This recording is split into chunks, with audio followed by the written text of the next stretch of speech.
Kinabukasan, si Makoda at ang grupo ay nagtungo sa isang malawak na open field upang subukan ang bagong na-awaken na kakayahan ni Sui na maging giant. Pagdating nila, tinawag ni Makoda si Sui, na tumalon palabas ng kanyang bag sa kanyang karaniwang masayang paraan. Pagkalabas ni Sui, hiniling ni Makoda sa kanya na subukan ang kanyang bagong kapangyarihan. Bago gumawa ng anuman, binalaan ni Sui ang lahat na umatras at lumayo. Napangisi si Dora, iniisip na labis na tinatansya ni Sui kung gaano kalaki ang makukuha niya. Ngunit iginiit ni Makoda na mas mabuting mag-ingat, lalo na't wala sa kanila ang nakakaalam kung anong uri ng epekto ang maaaring maidulot ng kakayahang ito. Nang umatras ang lahat, nagsimulang lumaki si Sui sa harap nila na parang lobo. Habang pinapanood nila, natigilan ang grupo ng si Sui ay naging mas malaki kaysa kay Godzilla mismo. Maging si Fel ay nagulat dahil ngayon lang siya nakakita ng slime na ganito kalaki. Kaya, naisip ni Makoda na tiyak na espesyal si Sui. Napansin din ni Fel na kakaiba ang napakalaking paglaki ni Sui, lalo na't 3 buwan pa lamang siya. Dahil dito, nagtaka si Makoda kung ang lahat ng kakaibang basura na kinakain ni Sui mula sa kanyang online shop ay maaaring nagdulot ng isang uri ng ebolusyon sa kanyang katawan. Samantala, masayang nagtatalon si Sui, tuwang-tuwa sa kung gaano siya kalakas. Nataranta ang lahat at sinabihan si Sui na kumalma, kaya sa wakas ay lumiit siya pabalik sa kanyang normal na laki. Sinabi sa kanila ni Sui na maaari siyang lumipat sa anumang laki hanggat nasa pagitan ito ng napakalaki at normal na saklaw. Pinuri ni Dora ang slime para sa talento nito, at tumalon si Sui sa ibabaw ng bag ni Makoda, sinasabing gustong-gusto nito ang pagkakasya sa loob nito. Pagkatapos ng pagsubok ni Sui, nagpasya si Makoda na maghanda ng tanghalian para sa lahat. Inilabas niya ang kanyang mesa sa kusina bago humiwa ng sariwang okra. Pagkatapos ay kumuha siya ng ilang lutong kanin at karne at naglagay ng isang simpleng ulam na may okra at ilang itlog. Sa kabila ng pagiging simple ng ulam, lahat ay kumain. Nagreklamo si Fel tungkol sa kawalan ng masarap na lasa, ngunit sa palagay ni Dora ay sapat na ang lasa ng ulam sa sarili nito. Samantala, nasisiyahan si Sui sa lasa ng pritong itlog sa ibabaw. Nang matapos ni Fel ang kanyang paghain, humingi siya kay Makoda ng karagdagang karne para sa susunod. Pagkatapos ay bumalik sina Dora at Sui para sa karagdagang pagkain.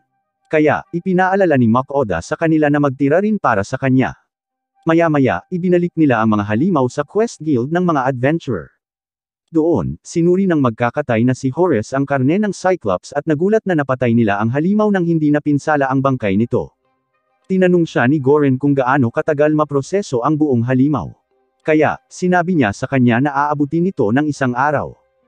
Pagkatapos ay sinabi ni Goren kay Makoda na ihahanda niya ang mga gantimpala sa quest, at iminungkahi ni Horus na galugarin ang lungsod habang naghihintay. Pumayag si Makoda, binanggit na gusto rin niyang bumili ng ilang maayos na kagamitan upang tuluyang mapalitan ang kanyang mga murang plastik. Nagtanong siya sa 2 lokal para sa anumang magagandang tindahan sa malapit. Kaya binigyan siya ni Goren ng mapa ng kanyang mga personal na paborito. Hawak ang isang mapa, unang binisita ni Makoda ang kumpanya ng pangangalakal. Ang may-ari ng tindahan ay isang tusong negosyante na sakim na pinagmamasdan ng mga bulsa ni Makoda pagkatapos malaman na isa siyang A-rank adventurer. Pagkatapos, tumungo si Makoda sa Severy Workshop kung saan niya natagpuan ang mga kapaki-pakinabang at pinahusay na kagamitan na ginawa gamit ang mahika. Pagkatapos niyang mamili doon, tumungo siya sa Doven Workshop na nagbibenta ng dekalidad at eleganteng kagamitan para sa mga bisita. Nang gabing iyon, umuwi si Makoda dala ang isang malaking tumpok ng mga bagong kitchenware. Bagamat nagkakahalaga ng mahigit 150 gintong barya ang mga kagamitan, sa palagay niya ay sulit ang presyo para sa kalidad ng mga kagamitan. Sa likuran, nagalit si Fel, kaya tinanong siya ni Makoda kung may mali. Sinabi sa kanya ni Fel na gusto niyang pumasok sa isang dungeon, bagamat hindi maiwasan ni Makoda na magtanong kung saan nanggaling ang biglaang pagnanasang iyon. Ipinaliwanag ni Fel na matagal na rin mula nang huli siyang lumaban sa kahit sinong malakas na kalaban. Kaya, naisip niyang kakalawanggan siya kung masyadong magre-relax. Gulat na gulat si Makoda at nagtaka kung bakit nagbago ang isip niya tungkol sa pagpunta sa dagat. Tinanong niya si Fel kung ayaw na ba niyang kumain ng mga ahas sa dagat o Leviathan. Kaya, sinabi sa kanya ni Fel na mas gugustuhin niyang piliin ang dungeon kaysa sa dagat. Gayunpaman, sinubukan ni Makoda na akayin si Fel papunta sa dagat, ngunit agad na humingi ng tulong ang Tusong Fenrir sa iba. Parehong pumanig sina Dora at Sui kay Fel, kaya't wala nang ibang magagawa si Makoda kundi ang sumuko. Gayunpaman, binalaan niya si Phil na kailangan muna nilang magsagawa ng ilang quest dahil aabutin siya ng ilang araw para maihanda ang lahat ng pagkaing kakailanganin nila sa loob ng dungeon. Pumayag si Phil na maghintay, ngunit kung ipagluluto siya ni Makoda ng karne para sa hapunan. Kinabukasan, binisita ni Makoda si Horace na nagsabi sa kanya na handa na ang karne. Ipinaliwanag din niya na walang pera ang guild para ipambayad kay Makoda para sa mga bahagi ng halimaw sa ngayon dahil abala sila sa isa pang problema. Hindi alintana ni Makoda, ngunit tinanong siya kung ano ang pinagkakaabalahan ng guild. Ipinaliwanag ni Horace na biglang lumitaw ang isang pamayanan ng mga orc malapit sa kagubatan ng lungsod, ngunit karamihan sa kanilang mga grupo ng mga adventurer ay nasa exploration pa, kaya wala nang natitira para patayin ang mga orc. Tinanong ni Goren si Makoda kung maaari niyang tanggapin ang isa pang kahilingan mula sa kanila at patayin ang mga orc. Tinanong ni Makoda si Phil at ang iba pa kung gusto ba talaga nilang gawin ito. Dahil hindi alintana ng mga halimaw ang pagkuha ng dagdag na karne, tinanggap ni Makoda ang kahilingan ni Goren. Pagkatapos ay dinala ni Goren si Makoda upang makilala ang isang grupo ng mga C-rank na tumanggap din ng kanilang quest. Pagpasok nila sa silid, ipinakilala niya si Makoda sa Shadow Warrior, na ang pinunong si Alonzo ay tumayo upang salubungin siya. Binanggit ni Alonzo na kahit narinig na niya ang lahat ng chismis tungkol kay Makoda, namamangha pa rin siyang makita ng personal ang kanyang Fenrir. Umiti si Makoda ngunit sinabi sa kanya na sina Dora at Sui ay pantay na mahalaga sa kanya sa lahat ng kanilang mga pakikipagsapalaran. Habang natututo si Alonzo tungkol sa mga kakayahan ng kanyang pamilyar, nakaramdam siya ng kumpiyansa na makiklear nila ang kawon ng mga orc sa tulong niya. Nang handa nang umalis ang lahat, tinanong ni Makoda si Goren kung nasaan ang mga orc. Ipinaliwanag ni Goren na ang lugar ng mga orc ay isang araw lang ang layo, na ikinagulat niya dahil plano ni Makoda na umalis ng bayan sa lalong madaling panahon.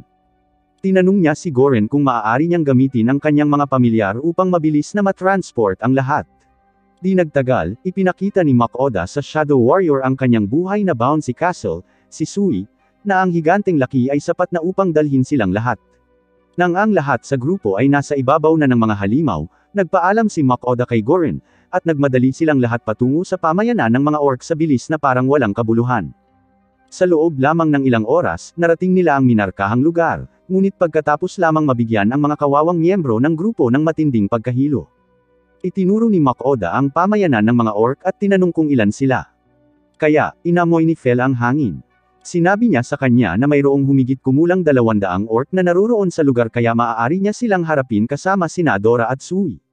Tumingon si Makoda sa Shadow Warrior at sinabihan silang mag-ingat sa anumang mga ligaw na orc na makakatakas habang nililipol ng kanyang mga makinang pamatay ang kanilang mga pamilya. Bagamat nagdududa ang grupo, hinayaan nilang magpatuloy ang mga pamilyar ni Makoda. Pagkatapos ay inilabas ni Makoda ang kanyang espadang mithril upang maghanda habang ang mga halimaw ay sumusugod patungo sa mga orc. Sinimulan ni Phil ang pag-atake sa pamamagitan ng paglikha ng mga earth spike na tumatagos sa ilang mga orc habang si Dora ay nagpapaputok ng fireball sa iba pa. Pagkatapos ay sinimulan ni Sui na barilin silang lahat gamit ang kanyang maliliit na slime machine gun, na nag-iwan sa Shadow Warrior na namangha sa bilis ng lahat. Habang pinapanood ang kanilang mga reaksyon na natigilan, sa loob-loob ay naisip ni Makoda na pareho ang nararamdaman niya tulad nila. Di nagtagal, isa sa mga pagsabog ang tumama sa isang orc sa kanilang direksyon, kaya naghanda si Makoda na labanan ito. Kahit na nakalaban na niya ang mas malalakas na halimaw sa dungeon, natakot si Makoda sa mabangis na orc na tumatakbo papunta sa kanya. Gayunpaman, pinutol niya ang braso ng halimaw bago tinusok ang kanyang katawan gamit ang kanyang espada. Habang bumagsak ang orc, ipinagdiwang ni Makoda ang kanyang pagpatay, ngunit biglang may isa pang orc na tumama sa kanya mula sa likuran. Mabilis na naglakad ang orc patungo sa kanya para sa isa pang tama, ngunit na-distract ito ni Makoda gamit ang kanyang spell na bala ng bato at tumalon sa likuran nito at tinapos ito. Matapos talunin ang mga orc, tumingin si Makoda sa Shadow Warrior, na nilinis din ang mga natitirang natira. Dahil napabagsak na ang lahat ng mga orc, inilagay sila ni Makoda sa kanyang storage bag. Pagkatapos ay naglakad silang lahat upang muling magsama-sama kasama si Phil at ang iba pa, nagulat sa lakas na pinakita nila. Upang ibahin ang usapan, iminungkahi ni Makoda na kumain ng tanghalian bago sila bumalik sa guild. Maya-maya, natapos niya ang paghahanda ng isang higanteng tumpok ng makatas na burger. Bagamat hindi pa nakakain ng burger ang mga miyembro ng Shadow Warrior, agad nilang nagustuhan ang pagkain pagkatapos ng isang subo. Sabik na sabik silang lahat na kumain, iniisip na sulit ang oras na ginugol nila sa quest. Maging si Fel ay lumapit na mayabang na may ibang nakaka-appreciate ng kanyang 5-star na pagkain. Pagkatapos ng tanghalian, bumalik ang lahat sa Adventurers Guild, na ikinagulat ni Goren sa kanilang mabilis na pagtapos ng quest. Ipinaliwanag ni Alonso na ang kanilang tagumpay ay dahil kay Mach Oda. Nakaramdam ng pagka-guilty dahil binibigyan niya sila ng napakaraming reward money, hindi alintana ni Mach Oda na ibahagi ang pera sa kanila. Kaya tinanggap ni Alonso. Sinabi niya kay Mach Oda na ang kanilang grupo ay malapit nang bumisita sa isa pang dungeon. Kaya nagkamayan sila para maghiwalay. Nang gabing iyon, nagpasya si Mach Oda na magluto ng piging sa malaking kusina dahil ito na ang kanyang huling araw ng pananatili sa lungsod. Matapos umorder ng lahat ng sangkap, naging mausisa si Sui tungkol sa maraming asin na ginagamit ni Mach Oda. Ipinaliwanag ni Mach Oda na plano niyang magluto ng hapunan na inihaw sa asin, na nagpaisip kay Sui kung paano iyon nangyayari. Tuwang-tuwa sa kanyang interes, sinabi ni Mach Oda kay Sui na matutulungan niya itong ihanda ang bake. Nang sumama si Sui sa kanya, pinahiran ni Mach Oda ng bawang ang isang piraso ng karne. Pagkatapos ay nagwisik siya ng kaunting itim na paminta bago pinaghiwalay ang ilang pula at puti ng itlog sa dalawang mangkok. Matapos makuha ang mga puti ng itlog, ibinuhos niya ang asin sa mangkok bago maglagay ng sariwang rosemary. Nang may lagay na ang lahat sa loob, hinahalo ni Mach Oda ang lahat sa isang timpla. Pagkatapos ay inilatag niya ang mga puti ng itlog bago tinakpan ang piraso ng karne ng isang bangkos ng pinakuloang lettuce. Habang tinatakpan ang karne, ipinaliwanag ni Mach Oda kay Sui na ang lettuce ay makakatulong na balansehin ang lahat ng asin na ginagamit niya. Pagkatapos ay inilatag niya ang pinaghalong puti ng itlog at asin sa isang tray at inilagay ang karne sa ibabaw. Pagkatapos idagdag ang karne, tinakpan ito ni Mach Oda sa lahat ng panig ng pinaghalong asin at itlog upang ihanda ito sa pagluluto. Habang pinagmamasdan ang pinaghalong puti, nakaramdam ng pananabik si Sui, kaya sinabi sa kanya ni Mach Oda na ang asin ay kukuha sa lahat ng lasa ng karne habang niluluto ito. Pagkatapos ay inilagay niya ang karne sa kanyang preheated oven upang simulan ang pagluluto. Pagkaraan ng mahabang panahon, inilabas ni Mach Oda ang inihaw na piraso ng karne, na naging brown dahil sa pagluluto. Habang hinihintay na lumamig ang karne, nagpasya si Mach Oda na gumawa ng masarap na sarsa gamit ang mga pula ng itlog. Habang ipinagdiriwang ni Sui ang kanyang paboritong itlog, nagdagdag si Mach Oda ng isang bangkos ng mustasa sa mga itlog.